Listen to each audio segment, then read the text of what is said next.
अस्सलामु अलैकुम। वालेकुम अस्सलाम व रहमतुल्लाहि व बरकातुहू। हज़रत मोहम्मद सल्लल्लाहु अलैहि वसल्लम ने पहली मस्जिद कौन सी तामीर की? मस्जिद कुबा। हज़रत मोहम्मद सल्लल्लाहु अलैहि वसल्लम का इंतकाल कहाँ हुआ? मक्का मुकर्रमा में।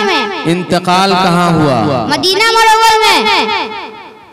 हज़रत मोहम्मद सल्लल्लाहु अलैहि वसल्लम के दादा का नाम क्या है? अब्दुल मुत्तलिब। हज़रत मोहम्मद सल्लल्लाहु अलैहि वसल्लम की नानी का नाम क्या है? बर्रा अब्दुल उज़्ज़ा। हज़रत मोहम्मद सल्लल्लाहु अलैहि वसल्लम को नबूवत कहाँ मिली? कोहेरा के गार में। हज़रत मोहम्मद सल्लल्लाहु अलैहि वसल्लम की कब्र मुबारक किसने खोदी? हज़रत मोहम्मद अबू तलहा। चलिए